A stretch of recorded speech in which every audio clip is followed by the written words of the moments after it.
restructuration, celle de la dette koweïtienne, et une annulation, celle de ses intérêts à 95%. Un accord mauritano-koweïtien vient d'être signé à ce propos. Et puis des visites, celle du ministre de l'Agriculture et celle de la commissaire à la sécurité alimentaire, tous deux à Kaïdi, la capitale du Gorgol, des visites d'information et pour l'un comme pour l'autre.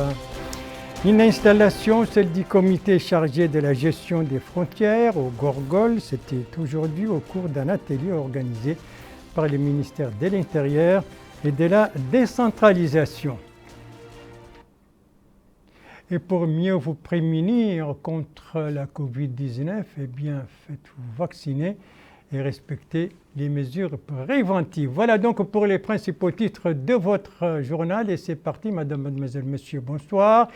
Et bienvenue à votre 22h de ce samedi donc 27 août 2021. À 22h que nous commençons par une page diplomato-économique avec cet accord intervenu entre la Mauritanie et le Koweït. Accord relatif au règlement du dossier de la dette koweïtienne et à ses intérêts, une dette désormais restructurée et ses intérêts annulés à 95%. C'est donc le résultat d'intenses efforts diplomatiques supervisés par le président de la République, M. Mohamed Ould Cheikh El Ghazouani. Et en tout cas, les tenants et les aboutissants de cet accord ont été donc commentés et expliqués au cours d'une conférence de presse tenue hier soir. Une conférence animée par 3 ministres, à savoir celui des Affaires étrangères, de la coopération et des Mauritaniens de l'extérieur, celui des finances et celui de la culture, de la jeunesse, des sports, des relations avec le Parlement, porte-parole du gouvernement. Mohamed Khattat, vous avez suivi cette conférence. Qu'est-ce qu'il faut en tenir ? Premier à prendre la parole, le ministre de la Culture, de la Jeunesse et des Sports, porte-parole du gouvernement, M. Mokhtar Ould Dahi, a commencé par présenter l'ordre du jour de ce point de presse avant de s'effacer devant le ministre des Affaires étrangères, de la coopération et des Mauritaniens de l'extérieur, M. Ismaïl Ould Cheikh Ahmed, et le ministre des Finances, M. Mohamed Lamine Ould Dabi, pour commenter le sujet. Non, sans oublier d'indiquer que cette rencontre avec la presse est relative au règlement définitif du dossier des dettes koweïtiennes datant de 40 ans. Le ministre des Affaires étrangères, de la coopération et des Mauritaniens de l'extérieur, dira-t-il, vous donnera quelques notions sur le processus des négociations ayant abouti au règlement de ce dossier, alors que le ministre des Finances vous briefera sur les tenants et les aboutissants de cet accord. Place sera alors aux questions-réponses, a dit le ministre de la Culture. Il importe de noter que l'accord conclu conduit à l'effacement de 95% des intérêts des dettes koweïtiennes et la conversion de 5% de celles-ci en investissements locaux et le remboursement de la dette initiale au bout des 20 prochaines années. Prenant la parole, le ministre des Affaires étrangères, de la coopération et des Mauritaniens de l'extérieur, dira à l'adresse des journalistes, vous n'êtes pas sans savoir que cet accord est le résultat d'un long processus difficile, parsemé d'obstacles, car la problématique du dossier des dettes accumulées par notre pays auprès du pays frère du Koweït date de 40 ans et que plusieurs gouvernements précédents ont essayé de régler ce problème sans succès. Donc le mérite du règlement de ce dossier revient au président de la République, M. Mohamed Ould Cheikh El Ghazouani, au contact de haut niveau qu'il a mené et à ses efforts qu'il n'a cessé de déployer pour renforcer l'économie nationale et améliorer les conditions de vie des populations. De son côté, le ministre des Finances a évoqué les avantages importants de cet accord en comparant le taux d'annulation qui a atteint 95% avec les 2 initiatives d'assainissement de la dette les plus populaires, à savoir l'initiative d'allègement de la dette des pays les plus pauvres qui a atteint 67% des dettes au début du millénaire et l'initiative multilatérale d'annulation de la dette qui représentait 90% des dettes en 2006, alors que cet effacement de la dette koweïtienne est de 95%. De même, a déclaré le ministre des Finances que cet accord pèsera sur les indices de la dette extérieure qui baisseront de 69,4%, ce qui est le taux actuel du PIB, le produit intérieur brut, pour descendre avec cet accord à 55,5%. Cela représente 13,9 points du PIB qui est présentement de 7,4 milliards de dollars au vu des prévisions de l'année 2020. Il est à noter que ce dossier de la dette koweïtienne date des années 1970 et consistait en 2 prêts et un dépôt auprès de la Banque centrale de Mauritanie, où la valeur du premier prêt s'élevait à 46 millions de dollars pour l'indemnisation des actionnaires lors de la nationalisation de la Miferma, tandis que le second s'élevait à 4,5 millions de dollars pour financer la participation de la SNIM dans le capital de la Samia. Faut-il préciser que cette dette passive a aussi affecté la confiance dans la capacité de notre pays à faire face à ses obligations et a affaibli les indicateurs de notre capacité d'endettement, a fait remarquer le ministre des Finances. Et ça, c'était donc la conférence de presse animée par ces 3 ministres pour expliquer les tenants et les aboutissants de cet accord entre le Koweït et la Mauritanie, accord relatif à la restructuration de la dette et à l'annulation de 95% de ses intérêts. Alors, comment réagissent les citoyens mauritaniens et les experts à l'annonce de cet accord donc fait hier soir? Une équipe d'El Mauritania a sillonné aujourd'hui la ville de Nouakchott et les principales artères de Nouakchott pour avoir la réponse sur comment cela a été accueilli. Voici son reportage revu en français par Abdullah Demeba. Cet accord qui porte principalement sur l'annulation de 95% des intérêts cumulés sur plus de 3 décennies constitue sans nul doute un succès diplomatique. Le règlement de cette épineuse question de la dette a duré plus de 40 ans avant qu'une issue heureuse ne soit trouvée. La satisfaction est le sentiment le mieux partagé au vu de cette prouesse. Le secrétaire général du ministère des Finances a souligné que cet accord entre notre pays et le Koweït est le reflet de la réussite diplomatique du pays grâce au leadership du président de la République et en collaboration avec son homologue, l'émir du Koweït, Cheikh Ahmed Jaber Al-Sabah. Il a par ailleurs rappelé l'apport et le soutien du Koweït à l'économie nationale, dont un prêt de 46 millions de dollars pour l'indemnisation des actionnaires dans le cadre de la nationalisation de la Miferma, un prêt de 4,5 millions de dollars pour le financement de la SNIM dans le capital de la société Samia qui produit du gypse et un dépôt de 36 millions de dollars au niveau de la Banque centrale pour renforcer l'équilibre de la balance de paiement. Il a à la fin déclaré que l'État s'acquittera du reste de la dette d'un montant de 82 millions de dollars sur une durée de 20 ans avec un délai de grâce de 2 ans à un taux d'intérêt annuel de 0,5%. Les citoyens qui se sont par ailleurs exprimés ont fait part de leur satisfaction. Ils ont indiqué que le règlement de cette dette va profiter à l'économie du pays, ce qui permettra aux citoyens de tirer profit de cet accord. Ils ont aussi mis en avant la contribution d'IFADES dans le cadre du financement de plusieurs projets à l'échelle nationale. Ça, c'était quelques témoignages, donc, quelques réactions après l'annonce de cet accord donc, sur le règlement de ce dossier de la dette koweïtienne. Il était désormais restructuré et ses intérêts annulés à 95%. Donc, accord intervenu entre la Mauritanie et le Koweït, accord qui a été commenté et expliqué, vous venez de les suivre, par 3 membres du gouvernement, à savoir celui des Affaires étrangères, celui des Finances et celui de la Culture, porte-parole du gouvernement. Leur collègue de l'Agriculture, lui, était pendant ce temps en tournée, poursuivait sa tournée à l'intérieur du pays, notamment dans les wilayas de la vallée. Nous vous proposons ce soir son étape du Guidi Maha. Alors, sur les activités du ministre de l'Agriculture au Guidi Maha, des précisions avec notre correspondant permanent là-bas, Bahebiri, compte rendu revu en français par Bokar Bailaba. Le ministre de l'Agriculture, Sidina Ould Ahmed Eli, est au Guidi Maha. Objectif, passer en revue les défis auxquels les agriculteurs de la wilaya sont confrontés. D'ailleurs, il a tenu une réunion avec les agriculteurs dans le cadre de sa tournée d'information dans les wilayas de la vallée. Ainsi, il a indiqué que des efforts sont entrepris par le département pour augmenter la productivité de l'agriculture sous toutes ses formes, en renforçant la mécanisation et en fournissant des intrants et des moyens de protection, entre autres. À son tour, le wali de Guidi Maha, Tayyib Mohamed Mahmoud, a mis en exergue les efforts déployés par le ministère de l'Agriculture afin de répondre aux attentes des agriculteurs.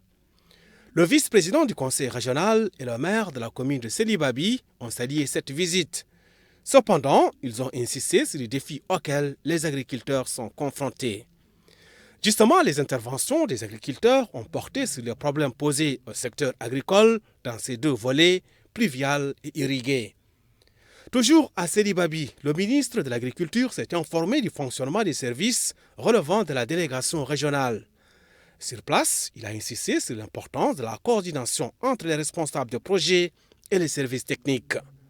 Auparavant, le ministre de l'Agriculture avait visité dans le village de Kadjel Garva un dépôt de matériel agricole et de grillage pour la protection de 7 km de terres agricoles contre les animaux en divagation en bordure de l'Oued Garva.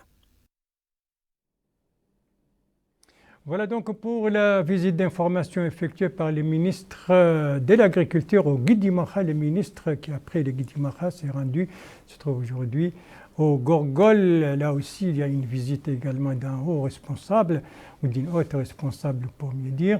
Donc il s'agit de celle de la commissaire à la sécurité alimentaire à Kaïdi. Et les deux responsables ont effectué ensemble une visite donc dans différents services dans la capitale du Gorgol. C'est un compte-rendu de notre correspondant permanent Mohamed Ould Bilal, compte-rendu revu en français par Mohamed Khattat.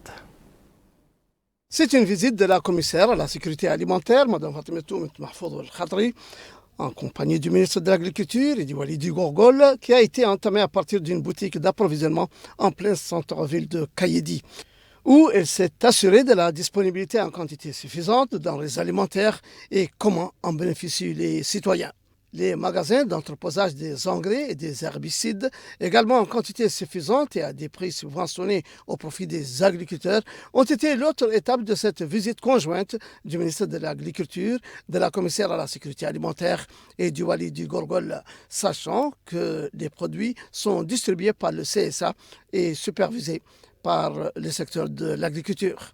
La délégation s'en est allée ensuite constater de visu les quantités de vivres stockés dans les magasins du commissariat à la sécurité alimentaire, en plus de matériel et autres moyens mis à disposition pour soutenir plus de 70 projets générateurs de revenus dans la wilaya du Gorgol, avant de clôturer cette tournée par la visite de terrain d'un champ maraîcher dans la ville de Kaïdi, où l'engagement a été pris d'appuyer les femmes qui le cultivent en vue de les aider à le développer et à améliorer leur rendement.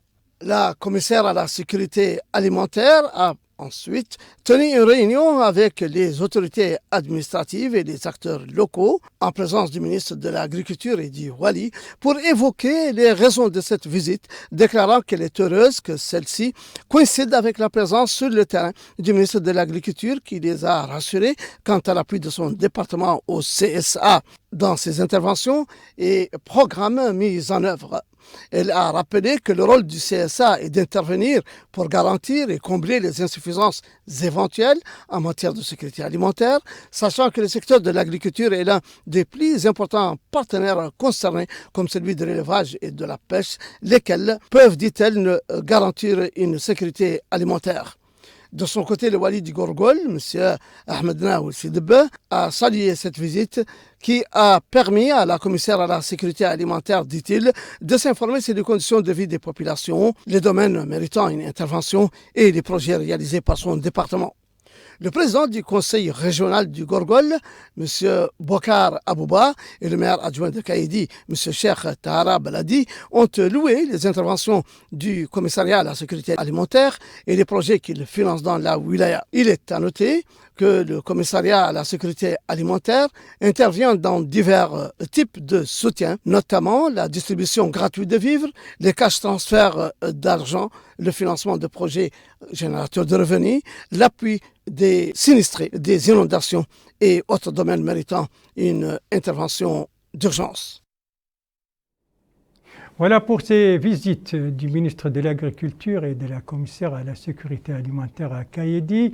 Coïncidence ou pas, en tout cas, en même temps, il y avait aussi Kaïdi a abrité un atelier organisé par le ministère de l'Intérieur et de la décentralisation, atelier consacré donc à l'installation du comité régional chargé de la gestion des frontières. Alors, sous quel thème a été organisé précisément cet atelier élément de réponse avec notre correspondant permanent, Mohamed Adi Saleh, compte rendu revue en français par Al-Haj Abdallah Din. La sécurisation des frontières fluviales basée sur une approche participative, tel est le thème de cet atelier tenu à Kaïdi. L'atelier a été consacré à la mise en place d'un comité régional de gestion des frontières. Le comité regroupe les autorités administratives, sécuritaires, les élus locaux et les chefs des villages. Il est chargé de la gestion des frontières et du traitement des crises selon un cadre juridique bien précis. Ouvrant les travaux de cet atelier, le Wali du Gorgol, M. Ahmed Noursi Debba a précisé que les défis liés à la gestion des frontières sont une problématique mondiale, d'où la nécessité de constituer des comités régionaux de gestion participative des frontières, tout comme il devient nécessaire la promulgation d'un arsenal juridique spécifique compatible avec les législations internationales en matière de migration. M. Mahiwoul Hamid, directeur général de l'administration territoriale au ministère de l'Intérieur et de la décentralisation, a déclaré que le développement des zones frontalières vulnérables et leur sécurisation, ainsi que la cogestion des frontières en collaboration avec les pays voisins, sont des missions transversales que le comité régional est en mesure d'assumer pleinement. Madame Rokhaya Kamara, représentante de l'Organisation internationale des migrations, a indiqué que cet atelier fait partie d'une série de rencontres visant à renforcer les efforts du gouvernement mauritanien en termes de gestion des frontières, d'où l'adoption d'un guide de gestion des crises frontalières. Le comité régional de gestion des frontières, mis en place aujourd'hui à Kaïdi, devrait contribuer à réguler et gérer efficacement les activités et les interactions transfrontalières dans la wilaya du Gorgol. La wilaya du Gorgol, dont le comité régional de gestion des frontières a été donc installé aujourd'hui à l'occasion de cet atelier organisé par le ministère de l'Intérieur et de la décentralisation. Autre cérémonie également aujourd'hui dans ce journal, cette fois à Nema, la capitale du Hod el-Gharbi, du Chod el Sharqi. Et cette cérémonie s'est déroulée au siège de l'agence de l'emploi. Et c'était une cérémonie pour l'enregistrement dans la base des données des dossiers des candidats à l'emploi. En compte rendu de notre correspondant permanent Abdallah Soufi, compte rendu revue en français par Melika Nakli. Le processus de stockage d'informations et d'examen des données relatives aux fichiers sélectionnés qui profitent à leurs propriétaires dans le cadre du volet opérationnel du programme Mes priorités du président de la République a été lancé dans la wilaya du Hod el-Sharqi. La première étape de cette opération a été supervisée par le Wali, M. Cheikh Abdallahi Oulewa. Le programme en question comprend le soutien à l'emploi et à la formation, le financement des petits et moyens projets, ainsi que les activités génératrices de revenus et bien d'autres projets.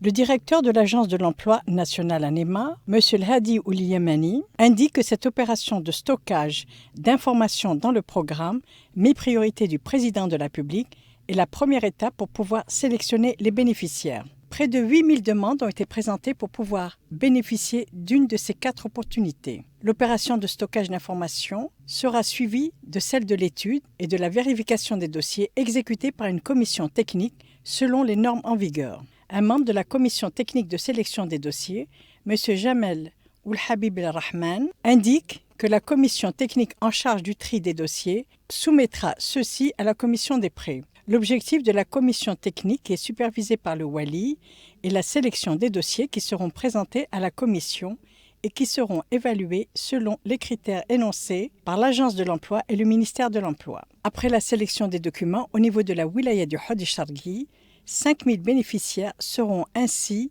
choisis pour les différents programmes de formation sur les 8000 demandes. Voilà donc pour cette opération d'enregistrement des dossiers des candidats à l'emploi dans la base des données. C'était à Nema. Et nous restons toujours dans le domaine de l'emploi avec cette réunion tenue aujourd'hui à Kifa, la capitale de la Saba. Il s'agit d'une réunion du comité donc chargé de la sélection des bénéficiaires de la composante d'emploi du programme élargi Oulouati. Un compte rendu de Mohamed Lemine Khatri, qui est notre correspondant permanent à Kifa, compte rendu revue en français par Abdoulaye Demeba. Ces rencontres de la commission régionale chargée de la composante Téchrir entrent dans le cadre de la sélection pour l'octroi de financement des activités génératrices de revenus. Il s'agit ainsi, par le biais de ce programme, de venir en aide aux couches démunies de la société au niveau de la wilaya de la Saba. Le Wali de cette wilaya a déclaré que ces réunions s'inscrivent dans le cadre de la sélection des bénéficiaires de la composante Téchrir au sein de cette wilaya. Il a en outre affirmé que cette opération fait partie du programme et priorité élargie du chef de l'État pour cette année. Il a aussi indiqué que cette intervention est pilotée par l'Agence nationale pour l'emploi et comprend 4 composantes dont Mon projet Mon avenir Mehneti entre autres. Le directeur régional de l'agence Téchrir à Nassaba a exprimé sa satisfaction pour le travail qui a été effectué. Il a en outre souligné que ce processus comprend 4 étapes, dont la première est le dépôt des candidatures, la deuxième phase qui est en cours, à savoir la sélection. Plusieurs autres responsables se sont en outre exprimés. Ils ont tour à tour fait part de leur satisfaction pour cette intervention. Ils ont aussi précisé que les opérations se sont déroulées dans la transparence. Le Wali a dans ce cadre visité le quartier général de l'agence Téchrir. Sur les lieux, il a pu s'informer du déroulement de l'opération de saisie des données des bénéficiaires du programme de financement des activités génératrices de revenus. Voilà donc pour l'emploi dont il a été beaucoup question, vous venez de le voir, à Nima, la capitale de Wadi à Kifa, la capitale de la Saba. Merci de suivre les JTF de Mauritanie, la suite du journal avec la page médicale, bien entendu consacrée à la Covid-19, mais aussi une page environnementale avec des pilules, mais aussi avec la campagne de reboisement au niveau du Trarza. La page médicale, donc, pour commencer avec l'évolution de la pandémie de la Covid-19 durant ces dernières 24 heures. Alors, quels sont les chiffres nouveaux, les chiffres du jour? Combien de décès, combien de guérisons, combien de nouveaux cas? Réponse avec le docteur Mohamed Mahmoud Ali Mahmoud, directeur général de la santé publique par intérim.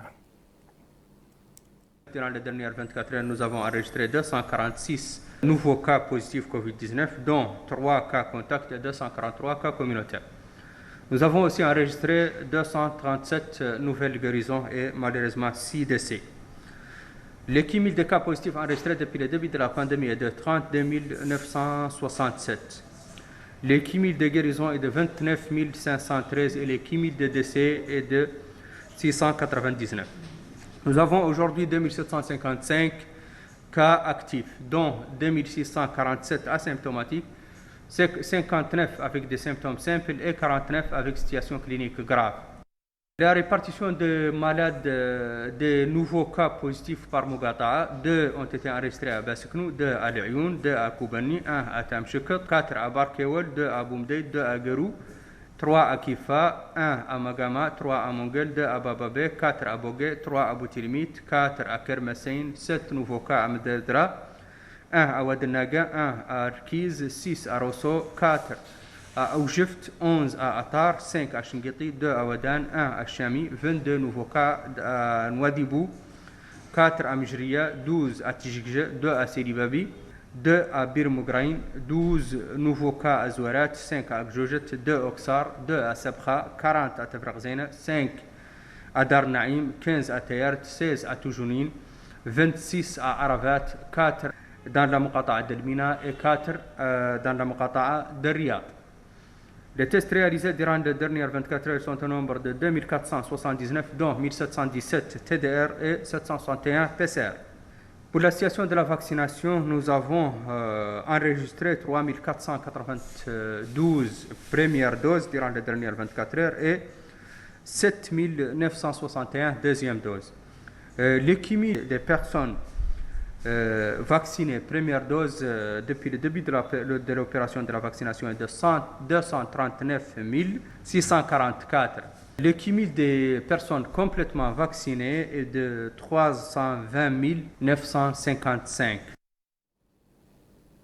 Voilà l'évolution donc de la pandémie de la Covid-19 ce soir caractérisée par 246 nouveaux cas et malheureusement 6 décès, des chiffres qui restent toujours élevés dans le cadre donc de cette troisième phase de ce virus corona, d'où l'impérieuse nécessité de continuer à respecter les mesures préventives et à aussi se faire vacciner En tout cas, les campagnes de sensibilisation se poursuivent, comme par exemple celle qui se déroule actuellement au niveau de notre capitale économique, une sensibilisation au niveau des mosquées. Compte rendu d'Abdallah Zouber, correspondant permanent dans notre capitale économique, une correspondance donc revue en français par Najia Jekani. Ici, les mosquées sont des lieux de culte où convergent les fidèles pour effectuer la prière en commun. Le minbar de la mosquée est également un lieu d'explication à Allah. Il est nécessaire de garder confiance en l'humanisme des fidèles qui s'illustre par le degré de solidarité qui se déploie pour lutter contre la COVID-19 en adressant des prières au Tout-Puissant pour protéger les populations de cette pandémie. Il est néanmoins vital de respecter les mesures préventives, notamment le port du masque, le lavage des mains et la distanciation physique. Ces citoyens ont mis l'accent sur l'importance du rôle que jouent les imams, notamment la sensibilisation et l'appel à éviter les rassemblements en cette période de pandémie. L'imam de la mosquée d'Abou Bakr as-Siddiq a, au cours du prêche, demandé aux citoyens de se faire vacciner pour se prémunir contre le coronavirus et de respecter les mesures barrières. M. Mahfouz al-Ahmadiye, imam de la mosquée d'Abou Bakr as-Siddiq à Nouadhibou, a indiqué que les imams ont un rôle essentiel transmis lors du prêche afin de rehausser notre sens de responsabilité pour affronter ces temps difficiles. À cette occasion, l'imam Mahfouz al-Ahmadiye a demandé aux imams de doubler d'efforts de sensibilisation pour aider les populations à dépasser cette grave crise sanitaire. Il est nécessaire de souligner que les imams de notre pays ont répondu positivement aux directives scientifiques et sanitaires officielles. La compréhension des mesures de responsabilité à entreprendre est exemplaire. Voilà donc pour cette page médicale consacrée à l'évolution de la pandémie de la COVID-19 et aux mesures donc préventives et à la sensibilisation autour de ces mesures et autour de la vaccination. Après la page médicale, il y a une page environnementale avec des pluies, mais aussi avec une campagne de reboisement. Commençons par les pluies ces dernières 24 heures. Plusieurs localités de 3 de nos wilayas, plutôt 4, à savoir les deux Audes, la Saba et les Guidi Maha. Plusieurs localités de ces wilayas ont été arrosées durant les dernières 24 heures. Alors, quelles sont ces localités et la hauteur de l'eau? Eh bien, tout cela, on va les découvrir ensemble.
5 wilayas ont été arrosées donc la nuit dernière. Trarza ne fait pas partie. Les Trarza viennent de s'achever une campagne de reboisement. C'était ce matin, une campagne organisée par le ministère de l'Environnement et du Développement durable dans le cadre du projet de la Grande Muraille Verte. Compte rendu sur cet événement avec notre correspondant permanent Abdelwadoud Sidina. Compte rendu revient en français par Bokar Baïleba.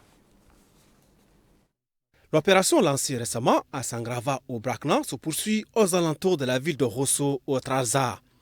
C'est une opération qui s'inscrit dans le cadre de la Grande Muraille Verte, une initiative qui vise à restaurer les paysages dégradés du Sahel. Les effets combinés des mauvaises pratiques de gestion des terres, du surpâturage, la croissance démographique et la menace émergente du changement climatique ont entraîné la dégradation de vastes étendues de terre. Diallo Oumar est conseiller technique à l'Agence panafricaine de la Grande Muraille Verte, explique que l'opération de reboisement permettra de régénérer le couvert végétal et cela concernera 450 hectares, dont 200 au Trarza. L'objectif global de la gestion des terres est de stabiliser puis inverser le processus actuel de dégradation des terres. La sensibilisation et l'encadrement des populations aux meilleures techniques et pratiques de gestion durable des ressources naturelles et des terres, ainsi que des systèmes de production ruraux les plus adaptés au terroir sont mis en priorité. D'ailleurs, les bénéficiaires n'ont pas manqué de saluer la mise en œuvre de ce genre d'opération de nature à endiguer la désertification. Pour rappel, l'Agence panafricaine de la Grande Muraille Verte, expression d'une coopération des États dans la lutte face aux défis environnementaux et climatiques, s'est fixé comme objectif de restaurer 100 millions d'hectares et créer 10 millions d'emplois d'ici 2030. Et sur cette page environnementale se termine ce journal. Merci à vous, madame, mademoiselle, monsieur, de l'avoir suivi. Merci bien entendu aux équipes rédactionnelles et techniques qui ont participé à sa conception. Je vous en rappelle les principales informations. Ici, la conférence de presse animée par 3 ministres pour expliquer les tenants et les aboutissants de l'accord mauritano-koweïtien sur la restructuration de la dette koweïtienne et l'annulation donc de 95% de ses intérêts, d'accord, bien accueillis. Ici, ce sont des visites dans le sud du pays avec celle du ministre de l'Agriculture au Guidi Maha et celle de la commissaire à la sécurité alimentaire à Kaïdi. Et ici, toujours à Kaïdi, avec le lancement du comité régional chargé de la gestion des frontières. C'était au cours d'un atelier organisé par le ministère de l'Intérieur et de la décentralisation aujourd'hui dans la capitale du Gorgol. Voilà. N'oubliez pas, s'il vous plaît, de continuer à respecter les mesures préventives et de vous faire vacciner. C'est le meilleur moyen pour briser la propagation du virus Covid-19. Donc, des gestes qui permettent de sauver des vies. N'oubliez pas que votre santé est entre vos mains. Prenez soin de vous pour vous préserver et préserver les autres. Et si vous aimez vos proches, eh bien, pas d'approche et pas non plus de reproches. Et en plus, tous vaccinés, tous protégés. Sur ce, je vous souhaite une très très bonne fin de soirée, une très très bonne fin de semaine et je vous donne rendez-vous, Inch'Allah, demain à la même heure, 22h. Bonsoir.